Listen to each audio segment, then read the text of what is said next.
सिंधु देश आज बनेगा सिंधु देश।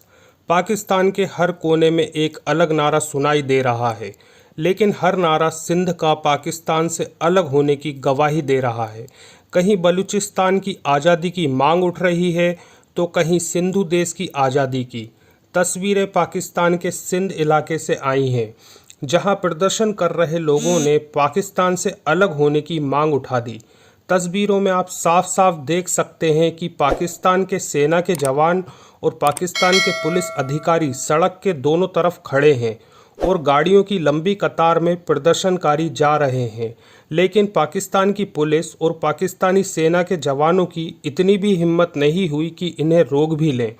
पाकिस्तानी सेना के जवानों के मुंह पर प्रदर्शनकारियों ने चिल्ला चिल्ला कर कहा कि हमें पाकिस्तान से अलग होना है। कल बांग्लादेश अलग हुआ था और अब सिंध अलग हो